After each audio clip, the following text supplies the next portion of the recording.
All Access Music News.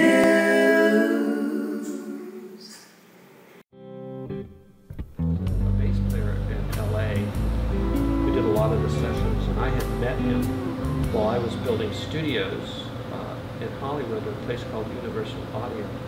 His name was Joe Osborne, and it was there that I got my real hands-on mixing experience, because I was working with Joe Osborne, Dorsey Burnett, Roger Miller, Keith Allison, James Burton.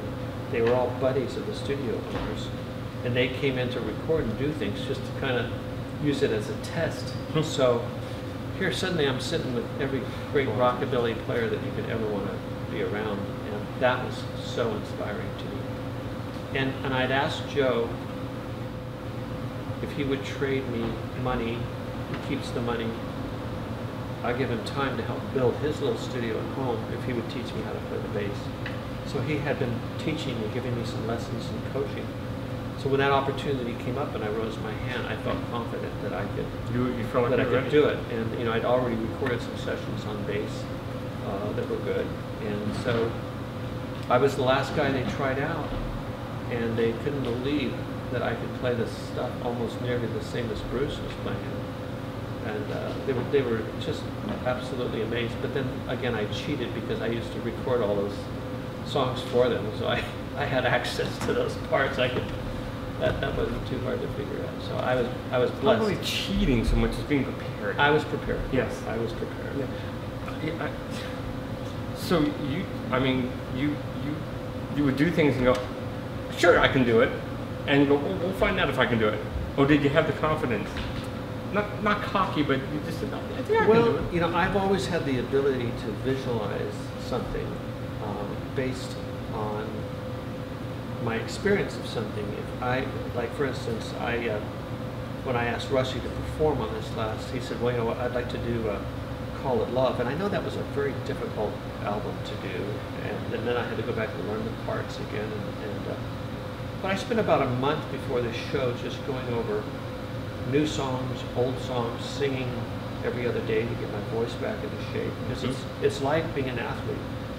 You can't just step onto a stage. Some people can, I should say. I can't just step onto a stage and sing the parts. I have to work them up, get them ingrained in my head, get my air back, you know, get my throat strong, and then I'm able to at least deliver what I know I'm capable of. But having experienced my life in that way, when I said I can do it, I'd already done enough sessions playing bass knowing that I could. So that, to me, I've grown to believe that luck is really being prepared when opportunity arises. That's really what luck is. And if any one of those, if you're not prepared when opportunity rises, there's a good chance that anything can happen. It doesn't matter. Yeah, it really doesn't. So fast forward to a duo you were in, team, Kenny Loggins. And oh, I thought you were talking about Seals and Crofts. Oh yeah, I was actually. And that hat, what's with the hat? No. Yeah, so Loggins and Messina. It was almost just happened, right? Well, you know what? Interestingly enough, because we just talked about it, there was not much different than being asked to produce the Buffalo Springfield, when in fact what I was being asked to do was to produce Kenny Loggins.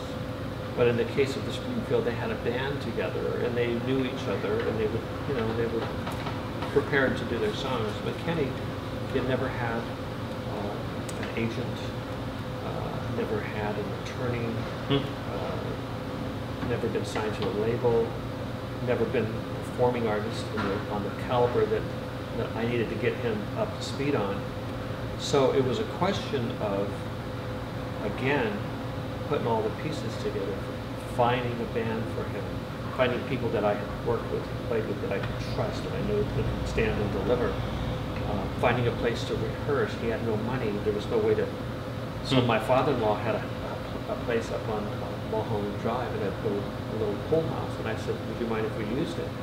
So that was the basis under which I was able to get a band together, get them up there, and begin rehearsing this material.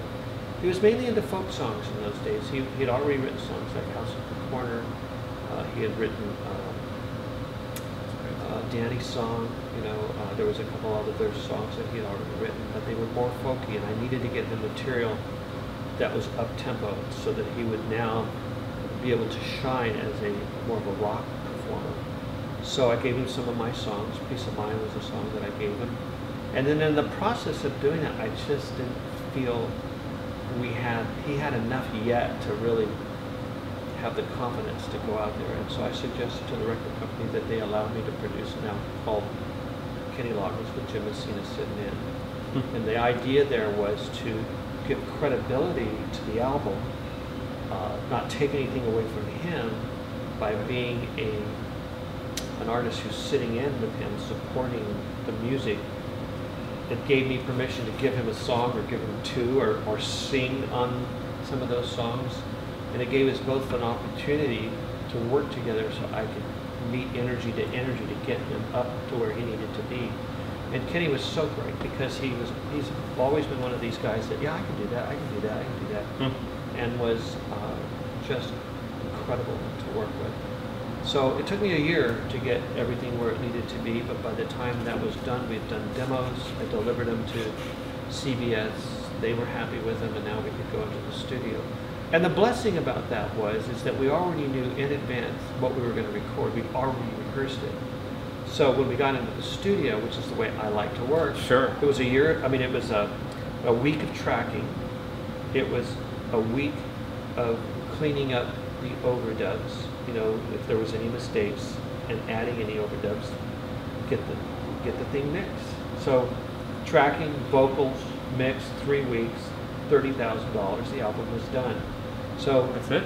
Yeah, we made money. Wow. We made money selling 150,000 units. Wow. So it's one of those things that people don't think about in advance. But and that's why a lot of artists have problems. They're not businessmen to begin with. No, they're not. And I was fortunate enough at school. I wanted to be an accountant, so I was taking accounting in school and learning. And I ran a little band when I was 13 years old. Had a band? Yeah. So and by the time I was, I can't afford new strings. I'm sorry, I figured it out. Yeah, we'd make $50 a night. We'd each get $10 or something like that. But gas was 35 cents a gallon, and my parents said if you're going to have a car by the time I was 16, then you have to pay for the insurance and that kind of stuff. The car was $75, and insurance was probably $50 a month or something, $25, whatever it was. But I made sure that I accounted for all of this because that was the only way I could keep my car. I had to show them I had the money, it was in the bank. You had to support it. And you had to write checks in those days, So it was a great experience in learning how to take care of myself, run a business. So by the time we got into the real game, it wasn't foreign to me. I could still, in fact, I remember to this day, it might even be in the book that Clive Davis wrote. He talks about his experience with me and how I gave him a budget and had everything marked down and what it was going to cost. And he probably, I look back and I probably thought that's really funny, but he's working in millions of dollars and I'm working in hundreds of dollars. Right? But I think that was part of what impressed him. And when I finally did deliver the album, it was right on budget, and that began our career. So I had never intended really to work with Kenny other than a tour, get him started. That way, by that time, he'd have an agent and manager. By the time he dealt with attorneys, and I heard you weren't really looking to tour either. No, I hated that's a lot of work.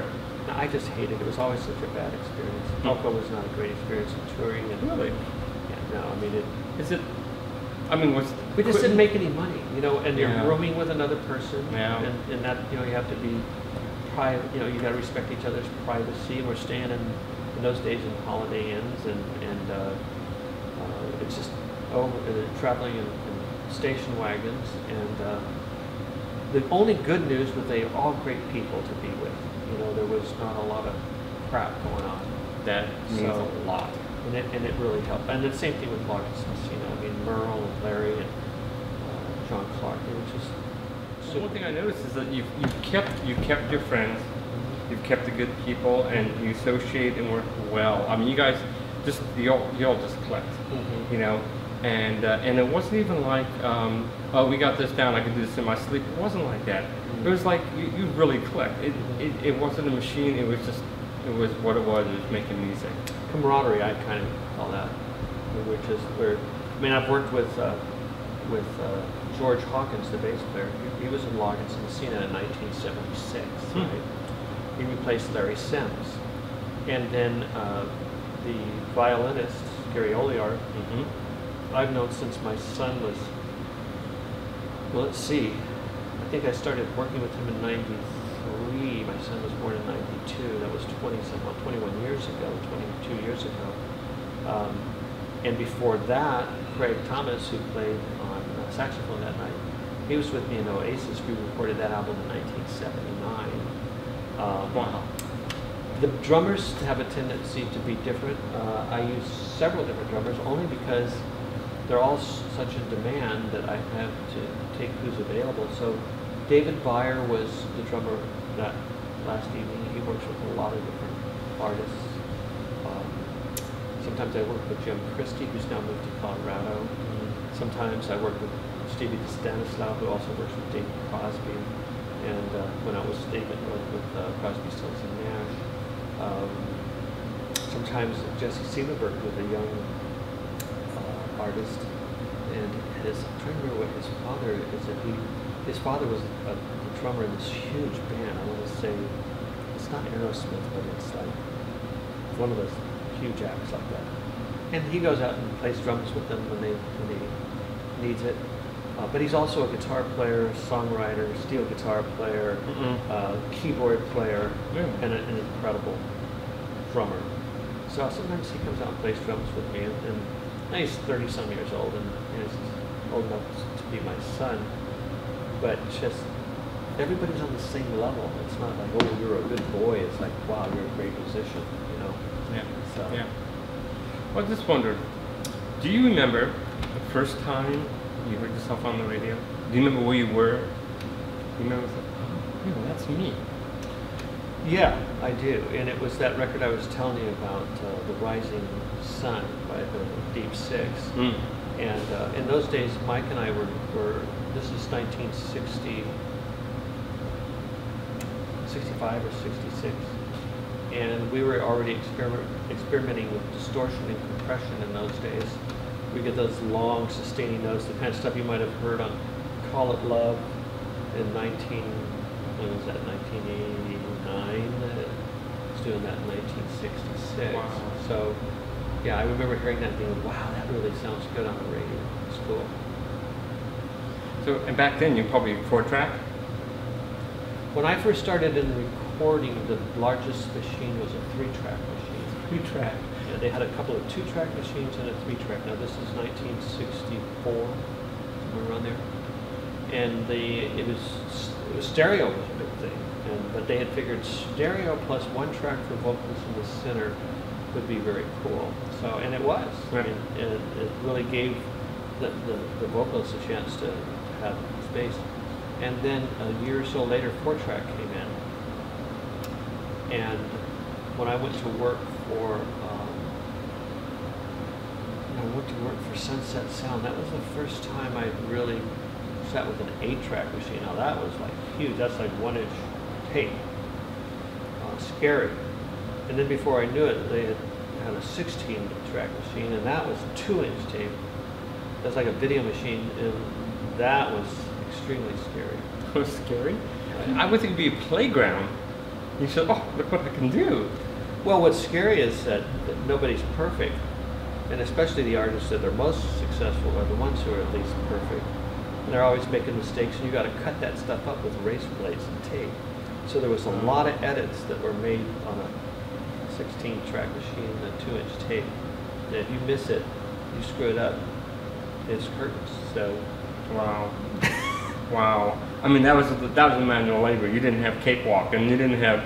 There was no such thing as digital editing in those days. Yeah. In fact, I learned how to edit from an older man who was, he was older to me. He was in his late 40s.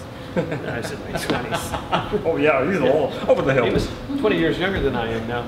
But he learned how to cut 1/4-inch tape without an edit all.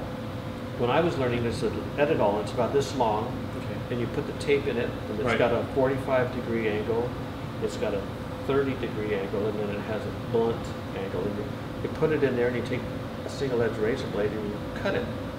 Okay. And then you take the other tape that you want, and you put it where you want it, and you cut it there. And generally, it's where you can actually scrub out something like whoop, whoop, whoop, whoop. And you find it on the other tape, and you find the same place, and you find those, and then you mark them, and you cut them at an angle. But the idea is it's supposed to swoop in it. And if you look at your digital editors today, you'll notice they have on the fades and the edits and the crossovers, they're designed to do exactly the same thing that a razor blade did. Did you miss that? Do I miss it? I mean, that way of doing it, it's almost like it's almost hands-on kind of thing. You know what? No, because we're in a different media in this day and age. Very seldom do we use magnetic tape anymore. If somebody, to use magnetic tape is in this day and age is to do it because you're looking for a sound. You're looking for an ambient, a patina, if you will, to the oral identity. But it's not very practical. It's hard to deal with. A roll of tape is still a couple $100. You can buy 2 terabytes for a couple $100. Put 10 put 10 albums on it. High energy. But the edit, I love Pro Tools, especially Pro Tools, because it's been around long enough to where it's very analog in the way it's set up, very friendly in that sense. I just use it for editing. I still record everything analog, capture it digitally, mix it analog, and capture it digitally, so that there's only the process of how the media now is being manipulated, and doing that, and don't get the sample rate too high. I like working at 24/48, and it feels a little bit like a Studer machine does. It has that kind of feel to it. It's enough high end, enough bottom end. When the sample rates start getting too high, I think they get a little too clean, I guess. Too sterile. Yeah, it gets sterile. And when I have asked, I realized that one of my favorite producers and engineers who produced the Steely Dan album, that was all cut, I think it was cut 1641, and it was 8-bit. So it has a real mid-rangey quality to it. It feels very tight, but it sounds really good. So, the tools, it depends on whose hands they're in. You can take archaic tools and still create great art. It just takes a little more time. Yeah, well, of course, sure it does. So now you're out playing again. You play Novi, Solving. What are your plans? Right now, I got to get ready to do a show in festival in Miami, and that'll end my shows for this year. But I think my plans are right now, I've had that set that we've played since 2010, been touring with that. I kind of want to retire that particular set and only do it if Rusty and I go out again, because the one thing that I loved about working with him, and it reminded me when I was on stage, is that together when we do those songs, we have a chemistry, not only as people, but in the music, that really speaks to those particular songs. It's like having, if Picasso had worked with a partner, and he did all of this part and that part, and Picasso did all this part, it feels like that. It feels like there's 2 artists working together to create something. And we created that music together. So those songs that we created, like Child's Claim to Fame or Kind Woman, even though they were written by Ritchie, I've recorded those songs 2 or 3 different times. I've always thought of that music as mine too, regardless who wrote it. I did produce it, I did play on it, and I did tell him when he was flat and sharp. So I have no qualms about playing the material, because people come to see us. They're seeing us because we were in the Springfield, we were in Cocoa. So to do those songs, I think, is appropriate, but to do them well and to do them as close to the original to me is what's important. Having Rusty there gets us right back to as close as the original as we can get. Absolutely. With no bad attitudes. No, not He from was Rusty. funny. He was funny, wasn't he? Nicest guy, you know. Talking to him backstage, and he was just so nice. Yeah, he's a kick. He's so good at what he does. He doesn't have to pretend that he knows everything there is to know about it. He's so good at playing his steel guitar. I invited him to join me. It was 4 or 5 years ago. James Burton. You know who James Burton is, right? The guitar player who played for Ricky Nelson originally, and, really? and then Elvis Presley. Wow. James Burton is. I do now. He is one of those guitar players that was on all of the major hits, and he also played with artists like Roger Miller. He also did. I think he was the guitar player with the Bakersfield guy. Oh my gosh. Buck Owens. Buck Owens. Yeah, he played on the original recordings of those, and then Don Rich would listen to the parts and grab those parts, and they would do them live. And Don Rich did a fantastic job as well. But in fact, I heard Don Rich play. I think it was called Saturday Night or Saturday Night Live, or the Live on Saturday Night album by Buck Owens, and Don Rich was playing the parts, and you couldn't tell whether it was James Burton or Don Rich because he had that high voice and played the Telecaster. It was great. So, you know, he's just a special guitarist. And when I took Rusty to that concert, it was a benefit for children. Emmylou Harris was there, and she asked me if he'd play on a song. I didn't hear the conversation, and he said, you know, before we go on, I'm going to be playing one of Emmy's songs. I said, oh yeah, fine, no problem. You know? And I hear this song, and I started to get tears in my eyes because his playing was so well. And I said, God, he must have been the one who originally played on that record. So after the show, I said, wow. I said, how could you remember that part? He said, what are you talking about? And I said, the part that you played, it was so unbelievably beautiful. He said, I've never played on that before. He said, they just asked me to play it. He said, I wasn't even sure. I was just listening as the chords go by. I went, well, I wanted to smack him at that point. How could you possibly do that? Wow. Oh, such a natural. Yeah, it's totally natural. Wow. So is there anybody that you say, gosh, you know what? I'd love to work with this person. Say, I didn't get a chance, you know, before they passed, or somebody just you say, gosh, I just know we click, or I love the music, or Boy. One of these days. Well, you know, I have to tell you, I love the Doobie Brothers, and have played with them, you know, with Loggins and Messina. We did shows together many years ago. And I've remained friends with those guys, and up until about 2 or 3 years ago, hadn't really spent much time with them. But they invited me to come out and perform a benefit that they do at the Cohen Winery. Yeah. And so they said, would you like to sit in with us? And I said, well, you know, send me the music. And so they sent me the songs, and I listened to them, and I prepared. And they invited me up on stage to play, and we had such a good time, and I love playing their music. And our wives, Patrick Simmons' wife and my wife, they stayed connected. Chris and also Willie Nelson's wife, Annie, they've all stayed connected. When Kenny and I were in Hawaii, I got a chance to actually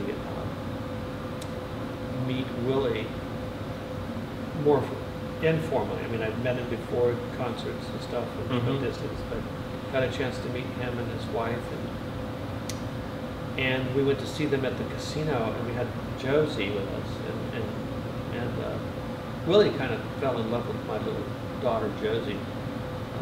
We named her after the outlaw Josie Wells, and maybe that's what he remembers the most. But we went to see him at the casino, and he had been traveling. He was really tired, and they wouldn't let us in the casino with Josie.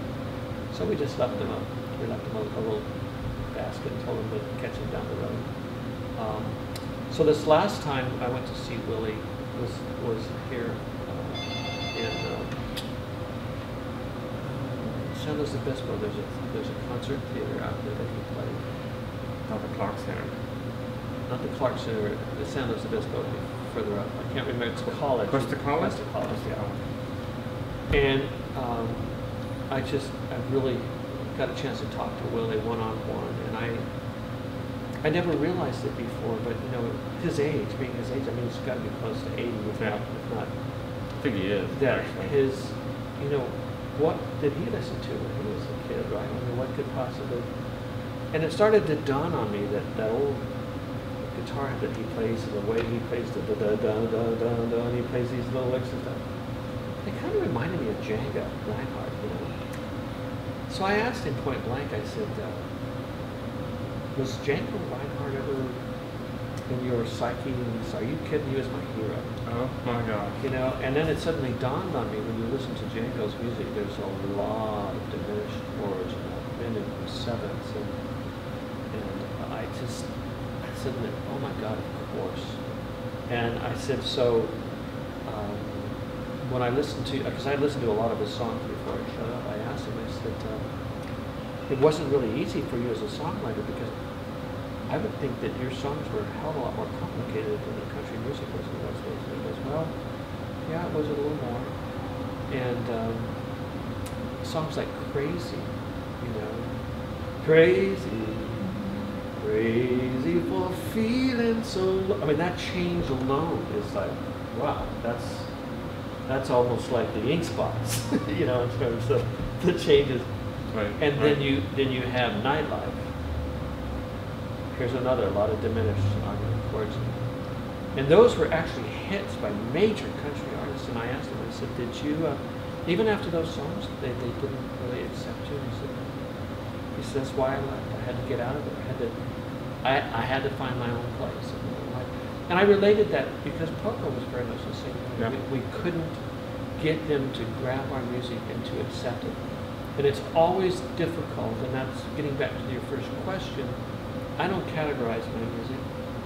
I don't pigeonhole it, because I don't want the music that I do not to fit in or have people be able to hear it just because some moron decides, well, that's not country or that's not rock. You know? You mean it's not music if it's none of those things? So hopefully things have changed a little bit. XM radio has given us an opportunity that if you don't like country, and you don't like this, you don't like that, you got lots of buttons you can press. And hear lots of music, which thank God for that. Yeah. So you saying Willie Nelson is somebody like that produce? Well, Willie Nelson is just one of my heroes at this point. I admire him. I love his music. If I was asked to do something with him, I certainly would do it just because I love him. The Doobie Brothers, you know, I just recently did a recording with John McPhee with the Doobies. He produced John Cowan on an album he just released called 60, and I'm playing on a couple of those songs, one of which is called Run For Your Life, the Beatles song. Yeah. And it was fun putting that solo together because, you know, I think in terms of an artist, whether I'm painting or building furniture or building a gate, you know, what do you create as far as a motif to make it look right and feel right? And so when I thought of Run For Your Life, I think of the Beatles, and I think of George Harrison, and I think of what he was influenced by, that was similar to what I was influenced by. So I went and grabbed all those elements, some of the Scotty Moore, some of the James Burton, some of the George Harrison, picked out guitars that were old enough and sounds that were reminiscent of that time, and chord structures that were played a lot. You know, there were certain chords, like during Willie Nelson's period when he was a young man, if he was listening to Django, then there was a lot of, you know, C to C diminished, to D minor 7 to G, and then maybe a G augmented. So when you listen to the Beatle music, there's a lot of sevenths going on in that. So it needed to have that. I didn't think it was appropriate for me to do a Jim Messina thing. It needed to be me, but it needed to be them. So that was fun to do, and I think I nailed that one. And then I played a solo on a song called Sugar Babe. And unbeknownst to me, they had other people do solos too. And they were going to have like 2 or 3 solos, but they loved the 10 soloists. They just put them all on back to back. So we're all playing after one another. And you get these extraordinary solos by these exceptional soloists and guitarists all strung in a row. it was how interesting. We'd never heard each other play anything, and yet there's a thread that runs through all of it that just makes it work. This is great. Sounds like some engineering is going on there. Huh? Sounds like some engineering. Oh, absolutely. Yeah. Yeah, a lot of cut and paste. Yeah, I'll bet. Wow. So wow, you've had a very long and amazing career. It's I mean, it's just you've given us so many years of beautiful music. Thank you. Oh, thank you. It's just been part of my life since I was a young boy, and I can't thank you enough for that. My pleasure. And where are you going to be? You're going to be in Florida? I'm going to be in Miami, Florida on the 23rd. There's a festival there. Actually, a casino is putting together an outdoor festival for all the people around and some of their favorite acts to come and perform. I think that's the blessings that casinos offer in this day and age, because they are venues for artists to perform, and they used to be very difficult when they first started. And that's only because they didn't know, they weren't in the entertainment business, and they really weren't in the casino business. They were just sort of starting. But they've gotten, over the years, they've become great hotels to go to, great food, great music, great staging, great lighting, great sound, and they offer an opportunity for a lot of people who are older, and in some cases, and or younger, to see artists that they may never have had an opportunity if they weren't there. So. Well, so on your website, jimmessina.com, where you're going to be playing will be on there? Probably this week. We'll get that stuff up there, yes. It'll be up there? Yeah. Okay. And it's certainly on Facebook. It's on Facebook. Okay. And we spend a little more time on Facebook because there's a lot more social interaction between what's going on and what's being played. So we put most of that stuff up there. Yeah. Well, you have a nice website, though. Okay. I like your website. We'd like to thank you, Jim, for stopping by today. My pleasure. This has been a real pleasure, and he's still out there making music, really good music. So you get a chance to see him in concert, trust me, you want to see him. So. Well, and the other thing too, just to wrap Sure. things up, is that sometimes I do a songwriters performance workshop where we get songwriters that are amateur, professional. I like working with the amateurs because they do it for the love of it, and many of which go on to have careers, and because they're good listeners. But if there's ever an opportunity where you're interested in that workshop, you can go to my website. It talks about it. We don't have anything up there right now, but if you're interested, just send an email, and once we get a list, we'll let you know. In fact, we've done workshops in this hotel, at the Union Hotel here in Los Alamos, where we had actually, there used to be, the holes used to still be up there where we used to hang the lights, and we'd do it in this circle here. They'd have dinner all around, and then we would play, and just a great place to do it. Oh, yeah. We should probably do that here. Okay. Yeah. We will. Yeah. We will. So, thank you.